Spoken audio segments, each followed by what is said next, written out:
Boa noite a todos, irmãos.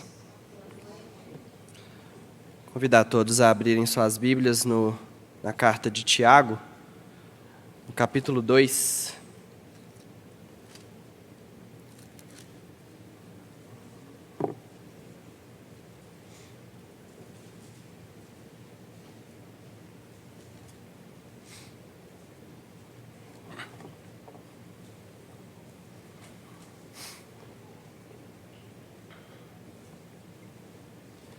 Tiago, capítulo 2, nós faremos a leitura dos versículos de 1 a 9.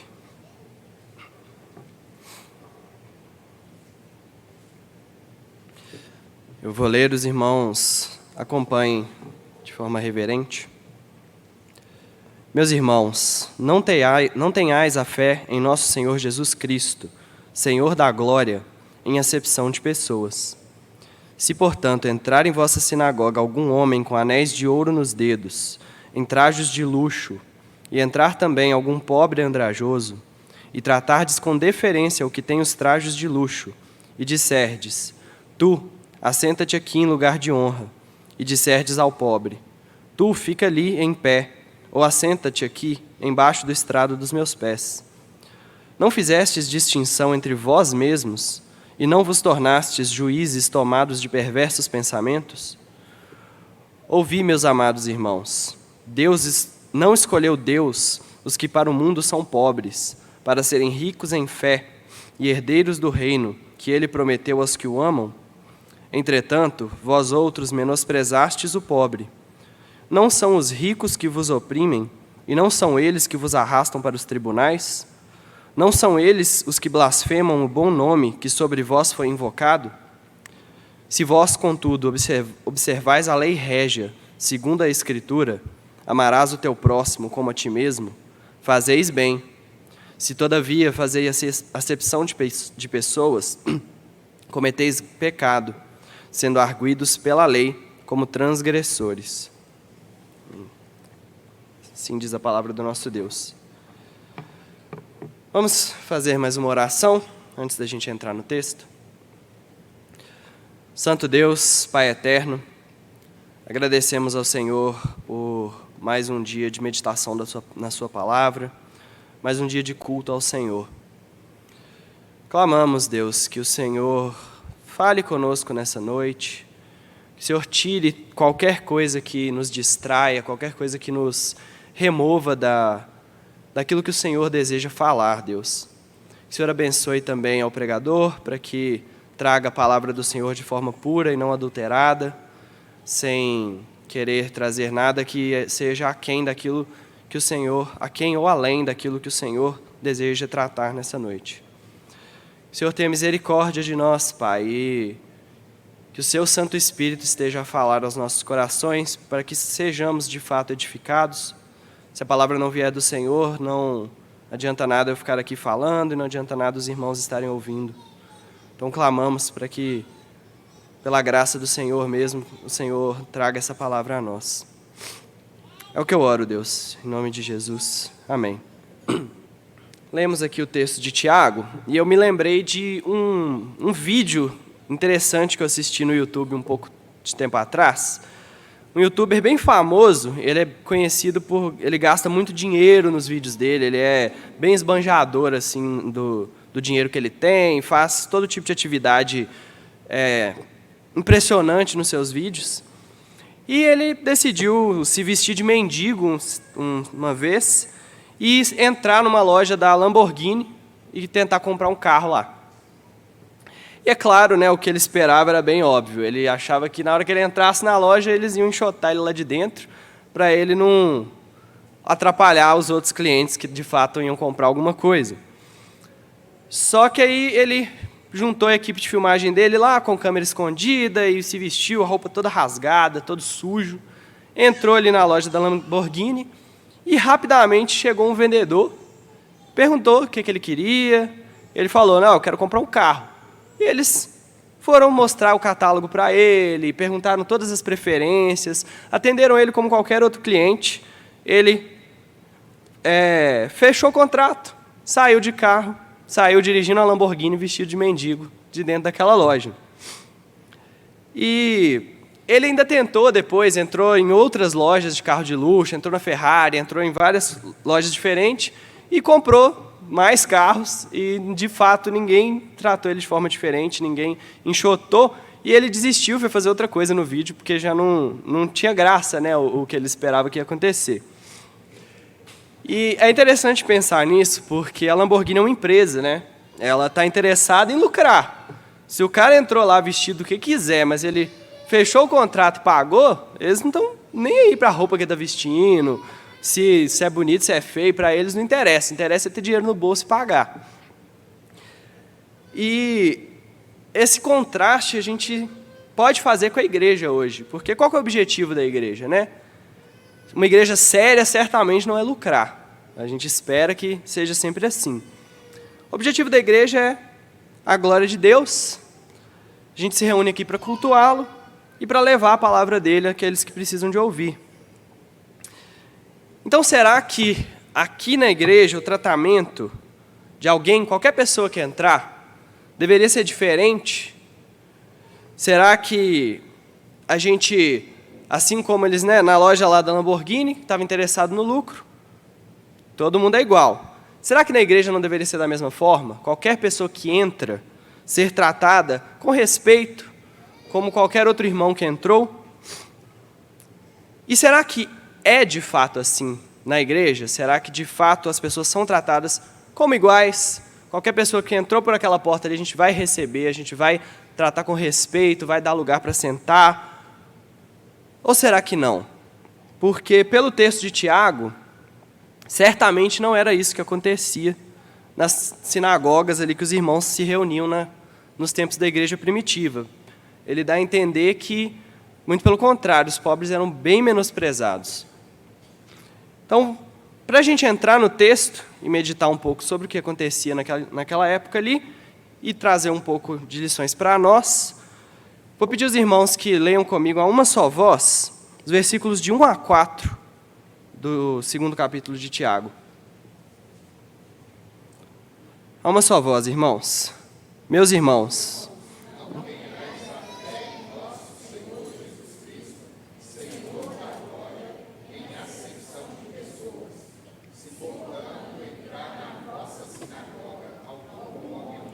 anéis de ouro nos dedos, em trajos de luxo, e entrar também algum pobre andrajoso, e tratardes com deferência que tem trajes de luxo, e lhe disserdes, tu, assenta-te aqui em lugar de honra, e disserdes ao pobre, tu, fica ali em pé, ou assenta-te aqui abaixo do estrado dos meus pés. Não fizeste distinção entre vós mesmos, e não vos tornastes juízes, tomados de perversos pensamentos? Até aqui, irmãos. Pois bem, no capítulo 2, Tiago ele começa a discutir mais um problema que parecia ser muito comum dentro da igreja, que é a acepção de pessoas. Isso vai trazer de volta um tema que ele já tocou um pouco no capítulo 1, que era a relação entre os ricos e os pobres. No capítulo 1 ele falou um pouco sobre em que os ricos deveriam se orgulhar, em que os pobres deveriam se orgulhar. Então parece que essa relação entre rico e pobre era uma coisa recorrente dentro das sinagogas, né? Existiam irmãos de diversas classes sociais e isso parecia estar gerando problemas. E a gente percebe que, baseado exclusivamente nas aparências, como a gente pode ver, né, pela descrição que Tiago dá, ele fala de anéis de ouro, de trajes de luxo. Quando vai falar do pobre, fala de trajes andrajosos. Andrajoso é rasgado mesmo, sujo. E parece que, baseado só na aparência, bateu o olho, os cristãos já decidiam qual tratamento que eles iam dar para quem entrou ali na sinagoga onde eles se reuniam. E Tiago, ele trata especificamente aqui da questão da posição social, né, ricos e pobres. Mas se a gente vai um pouquinho mais fundo ali na Bíblia, a gente começa a perceber que até os judeus daquele tempo, eles iam até além da posição social. E às vezes eles faziam distinção até entre os próprios pobres, como a gente vê no relato de Atos. Atos, no capítulo 6, versículo 1, eu vou ler aqui, diz assim: Ora, naqueles dias, multiplicando-se o número dos discípulos, houve murmuração dos helenistas contra os hebreus, porque as viúvas deles estavam sendo esquecidas na distribuição diária. Então a gente vê que mesmo entre os miseráveis, né, entre os mais necessitados, a igreja ainda discriminava entre o povo santo, né, os judeus, e os gentios, como se os pobres de um fossem mais dignos do que os pobres dos outros. Esse era o tamanho da acepção de pessoas que acontecia dentro da igreja primitiva. Uma igreja que muitas vezes é idolatrada no meio cristão. Eles falam como se ela fosse uma comunidade perfeita e maravilhosa, e a gente sabe que não era, porque o pecado habita no coração do homem desde a queda. E comparando esse relato que a gente vê de Tiago, quantas vezes não existe, hoje ainda na igreja, um favorecimento a pessoas que parecem ter um status social um pouco mais elevado? Muitas vezes a gente vê que é concedido cargos na igreja, lugares de honra, em detrimento de um irmão que seja mais simples, mas que talvez seja até mais espiritualmente qualificado. Porque o rico, muitas vezes, é mais educado, ele vai usar palavras mais bonitas, mais eloquentes, ele vai, talvez, ser capaz de demonstrar um vasto conhecimento da sabedoria desse mundo. Só que nada disso importa para Deus. Deus olha o coração, não a aparência, como diz em 1 Samuel 16, 7, né, na escolha ali de Davi como rei. Só que o problema é que nós, homens, nós seres humanos, a gente faz o contrário. Nós olhamos para a aparência, e aqui a aparência, irmãos, não se apeguem demais às roupas, não. Porque pode muito bem ser as palavras usadas para falar, pode ser um conhecimento, né, que supostamente exibe, um cargo numa empresa, tanta coisa é a aparência para nós, ao invés do coração. Será que a gente tem dificuldade? Isso fica uma pergunta para a gente se examinar mesmo. Será que temos dificuldade de considerar um irmão mais simples, talvez menos estudado, como oficial da igreja, simplesmente por causa de preconceito? Mesmo que ele demonstre que ele conhece a doutrina, que ele tem fidelidade às Escrituras, ou como até o reverendo Ricardo perguntou no domingo passado na igreja, por que a gente indica alguém como oficial da igreja? Será que é porque ele fulano é advogado, é médico, tem PhD? Qual será o critério que nós usamos quando vamos pensar em alguém para ser oficial da igreja? Porque percebam, irmãos, o problema aqui não é, né, o Tiago tratou de onde cada um vai se assentar, mas o problema não é sobre assento aqui, é sobre lugares de honra e lugares de desonra. Ali naquela sinagoga, isso se traduzia no lugar de assentar, porque tinha o lugar de honra ali dentro e tinha o estrado do pé ali, que era um lugar de desonra. Mas os lugares de honra e de desonra podem ser muitas coisas dentro da igreja. Então, para a gente aprofundar, né, um pouco mais a nossa reflexão, será que quando a gente vai, talvez, delegar uma tarefa para alguém, né? Não precisa de ser um cargo na igreja, mas é uma tarefa que precisa ser delegada. Será que a gente não olha para aquele irmão, a tarefa é meio complexa, a gente olha para um irmão mais simples e pensa, não consegue não, coitado. Sem sequer perguntar para ele, né? Nossa, irmão, eu estou precisando de ajuda para fazer isso, aquilo, você acha que você consegue? Você acha que você dá conta? Não, olha para o irmão, ele parece meio simples, meio bobinho, não, tadinho, não consegue não.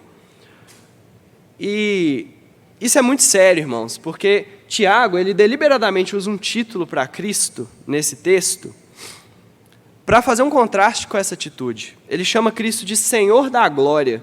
A gente vê no primeiro versículo, né? Não tenhas fé em nosso Senhor Jesus Cristo, Senhor da glória em acepção de pessoas. Esse título é muito significativo, porque ele está dizendo o quê? Que qualquer glória aparente, né, dos ricos, dos poderosos desse mundo, não é nada diante de Cristo, que é aquele que possui de fato a glória real. Eu trago aqui um comentário de Calvino. Ele diz assim: tão grande é a glória de Cristo que facilmente extingue todas as glórias do mundo. Conclui-se que Cristo é pouco valorizado por nós quando a admiração pela glória mundana nos domina. Então, vejam a seriedade disso, né? A gente demonstra cada vez mais o quão pouco valorizamos a glória de Cristo quando a gente começa a ficar fascinado pela glória do mundo. E esse contraste é interessante quando a gente observa a palavra que Tiago usou para descrever aquelas vestes belas do rico.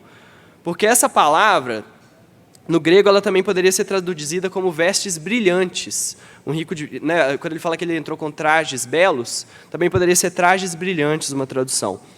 Então, os homens estavam tão fascinados pelo brilho da glória daquelas vestes que o rico usava, que eles se esquecem da glória de Cristo, que é o seu Senhor, que tem muito mais valor do que qualquer glória de uma roupa que vai apodrecer, né? E a implicação dessa afirmação de Tiago é muito séria. E ela remete a uma atitude que parece que era muito comum naquela época. Tiago, ele compara, né, quando ele vai falar sobre essa atitude dos homens, ele pergunta: será que ao fazer isso, vocês não se tornaram juízes tomados de perversos pensamentos? E ele nem se incomoda de responder a pergunta dele, né? Ele segue em frente porque a pergunta era retórica. É uma afirmação. Quando vocês fazem isso, vocês se tornam juízes tomados de perversos pensamentos. Essa era a afirmação de Tiago em forma de pergunta. E vamos ver um exemplo de um juiz tomado de perversos pensamentos para a gente ver a quem Tiago estava comparando aqueles que fazem a acepção de pessoas. Abram comigo, irmãos, no livro de Atos, deixa Tiago aberto aí, mas no capítulo 24.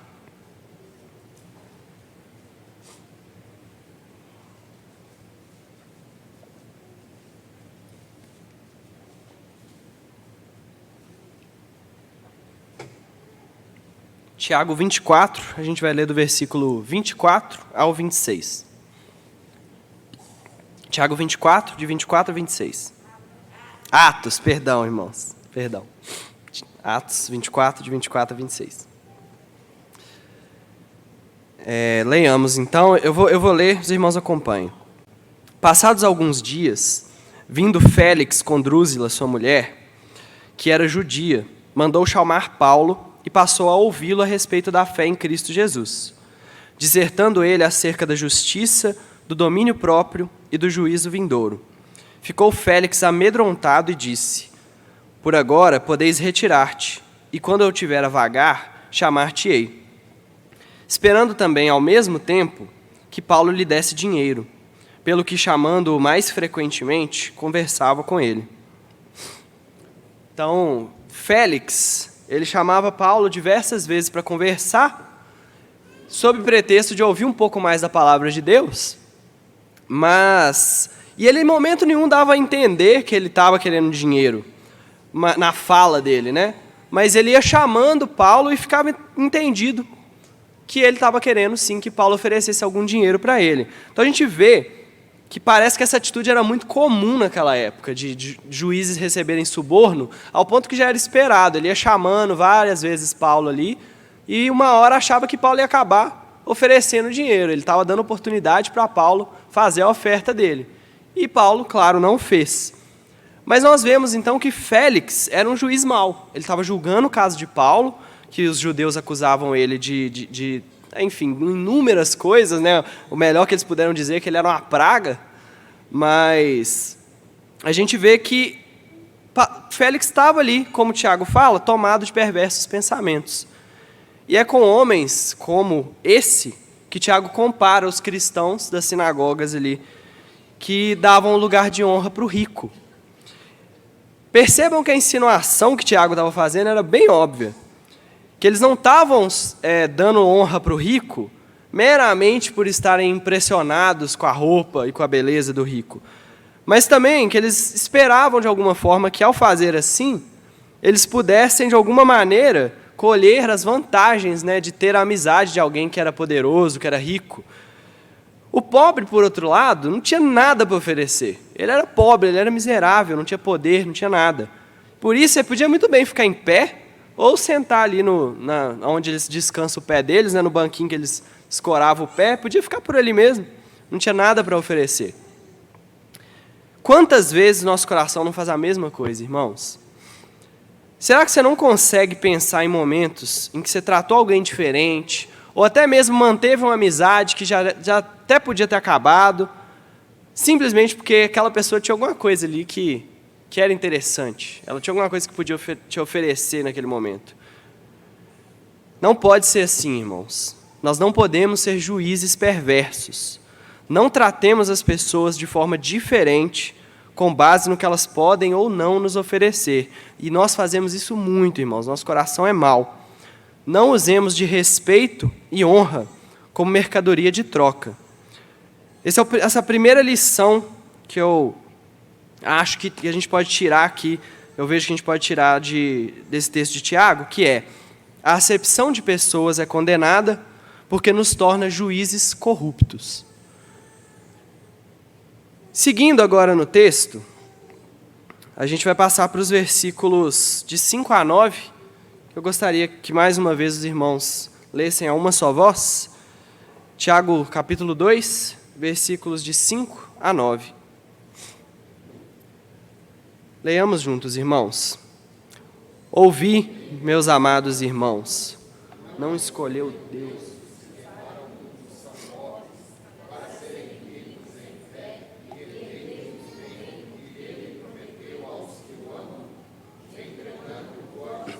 Menosprezastes o pobre.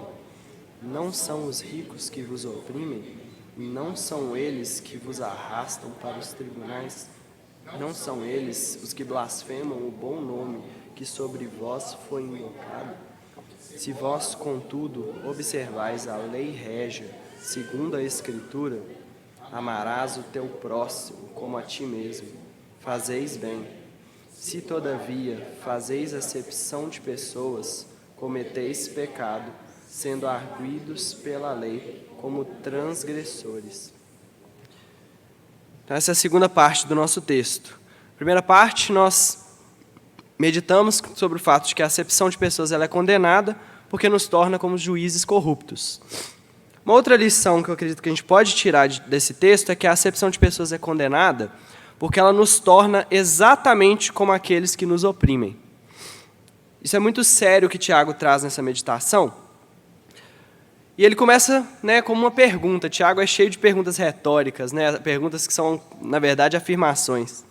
E a pergunta dele é: será que Deus não escolheu os pobres para serem ricos na fé e herdeiros do reino? Será que Deus não escolheu?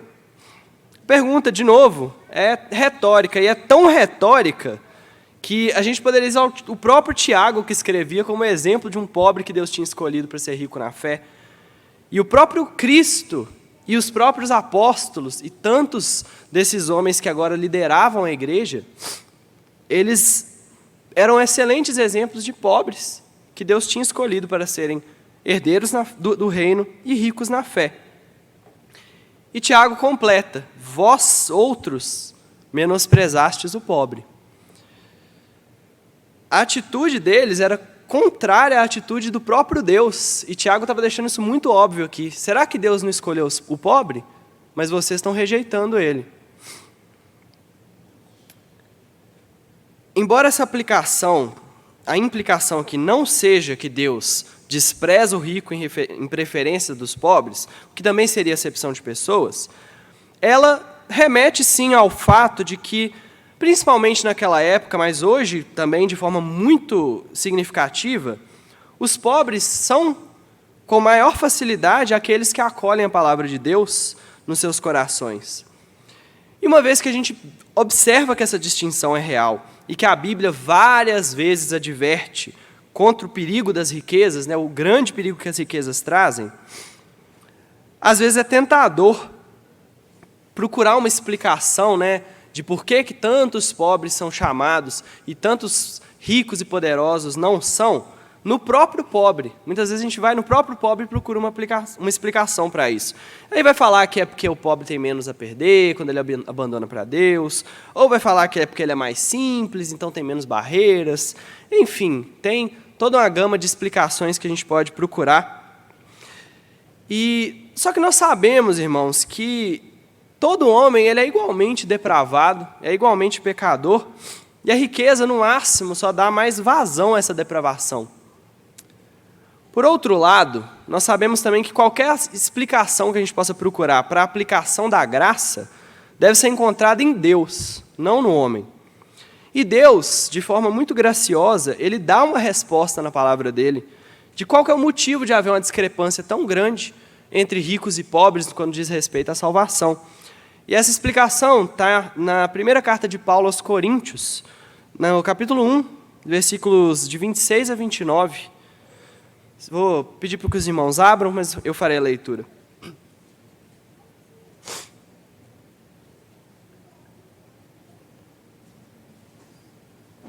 Primeira Coríntios, capítulo 1, 26 a 29.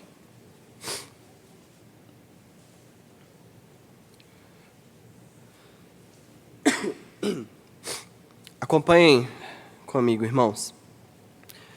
Irmãos, reparai, pois, na vossa vocação, visto que não foram chamados muitos sábios segundo a carne, nem muitos poderosos, nem muitos de nobre nascimento. Pelo contrário, Deus escolheu as coisas loucas do mundo para envergonhar os sábios, e escolheu as coisas fracas do mundo para envergonhar os fortes. E Deus escolheu as coisas humildes do mundo, e as desprezadas, e aquelas que não são, para reduzir a nada as que são, a fim de que ninguém se vanglorie na presença de Deus. Então nós vemos que o motivo é muito claro e é encontrado na vontade divina e não em algo que qualquer pessoa pode fazer. Porque senão a gente poderia dizer, não, então né, se eu fizer um voto de pobreza e abandonar tudo, eu estou mais próximo da minha salvação. E olha aí, achei na Bíblia uma justificativa para a salvação por obras. Claro que não. Muito cuidado com isso. A discrepância, né, no maior número de pobres que são chamados de simples, ela ainda é totalmente do caráter de Deus e do que Deus está querendo fazer com isso. Ou seja, para demonstrar o seu próprio poder e deixar claro que a glória de mundo não vale nada diante de Deus, Ele opta por escolher os mais simples e os desprezíveis, segundo os critérios humanos, claro, para envergonhar aqueles que ainda se soberbecem pelas suas próprias posses. E mais, também para envergonhar pessoas como essa que Tiago está repreendendo, que desprezam o pobre e valorizam o rico. É justamente para isso que Deus escolhe muito mais os simples e os pobres. Um lugar na Bíblia que a gente pode ver isso muito claramente é no contraste que havia entre Davi e Saul. Porque Saul é descrito, né, como um moço e tão belo que entre os filhos de Israel não havia outro mais belo do que ele. E que desde os ombros para cima ele sobressaía a todo o povo. Então Saul era aquele homem que você olhava na multidão, você via Saul em pé lá, de tão alto que ele era. E ele era o homem mais belo ali de Israel. Davi, por outro lado, né, e Saul foi rejeitado pelo Senhor como rei. E Davi, por outro lado, ele não era o mais bem apessoado, nem mesmo entre os irmãos dele. Né? Samuel vai passando ali no capítulo 16 de 1 Samuel, passa todos os irmãos de Davi, e Samuel vai ficando impressionado com todos, e aí chega Davi lá do meio do mato, cuidando das ovelhas, e é ele que é o escolhido. Então, assim, nem na casa dele Davi era o mais bonito, era o mais apessoado, só que foi para ele que Deus prometeu que não só ele seria o rei de Israel, mas a descendência dele ia reinar para sempre, e o próprio Cristo nasce da descendência de Davi. Essa ação de Deus, ela humilha, e humilha mesmo o orgulho dos homens. E ela torna completamente inútil o julgamento por meio das aparências. Porque sem o auxílio do Espírito Santo, uma pessoa nunca vai ser capaz de discernir quem realmente foi escolhido para ser, como Tiago mesmo fala, ricos em fé e herdeiros do reino. Mas um comentário de Calvino, ele diz o seguinte: apesar de Deus derramar sua graça tanto sobre os ricos quanto sobre os pobres, é sua vontade, entretanto, preferir os pobres, para que os poderosos aprendam a não se vangloriar e para que os ignóbeis e obscuros possam atribuir somente a Deus aquilo que porventura tenham ou sejam. E Tiago ele vai apontar aqui nos versículos 6 e 7 Vamos ler de novo aqui os versículos 6 e 7, eu vou ler, os irmãos acompanhem. Entretanto, vós outros menosprezastes o pobre. Não são os ricos que vos oprimem, e não são eles que vos arrastam para os tribunais? Não são eles os que blasfemam o bom nome que sobre vós foi invocado? Tiago, de novo com as retóricas. Nesse versículo, o que ele está apontando, né? Essa contradição que tinha nessa atitude de favorecer os ricos e poderosos, quando justamente eram eles que tinham poder para atormentar o povo de Deus, para arrastar eles para tribunais, e muitas vezes eram eles mesmos que faziam isso. Eles blasfemavam o nome de Cristo, como Tiago fala. E, no entanto, o povo de Deus favorecia justamente esses homens. Enquanto o Senhor ordena aos que têm a fé que cuidem dos vulneráveis, cuidem do pobre, do órfão, da viúva, a igreja estava muito mais preocupada em bajular e ganhar o favor dos poderosos, provavelmente em busca até mesmo de vantagens ou de escapar talvez dessa opressão, né? Tiago está afirmando que justamente são eles que arrastam ele para os tribunais e talvez estivessem justamente querendo fugir dessa opressão, bajulando, né, esses ricos, esses poderosos. Vejam a ironia, irmãos. Os irmãos agiam como juízes perversos para favorecer justamente aqueles que arrastavam eles para a presença de juízes perversos. Eles bajulavam justamente quem blasfemava o nome de Cristo, enquanto negligenciavam aqueles que Cristo ordenou que eles cuidassem. Vejam como que eles invertiam completamente aquilo que Cristo ensinava e aquilo que eles deveriam fazer. Por isso, irmãos, é necessário pedir ao Senhor para que Ele nos ajude, para que a gente não contemple o brilho e a glória desse mundo, e sim a glória que vem do Senhor da glória, o nosso Senhor Jesus Cristo. É necessário se maravilhar pelo quanto de Cristo nós podemos ver em alguém. E aí sim, saber honrar a quem deve ser honrado, honrar aquele que tem de Cristo em si, aquele que realmente é digno de glória, nosso Senhor Jesus Cristo. Não por posses materiais, não por capacidade intelectual, não por cargo, profissão, mas por uma vida piedosa e pelo temor do Senhor. Isso é digno de honra. Ou como disse o apóstolo Paulo, farei a leitura, não precisam de abrir, mas em 1 Coríntios, no capítulo 2, de 2 a 10, que diz assim: porque decidi nada saber entre vós, senão a Jesus Cristo e este crucificado, e foi em fraqueza, temor e grande tremor que eu estive entre vós.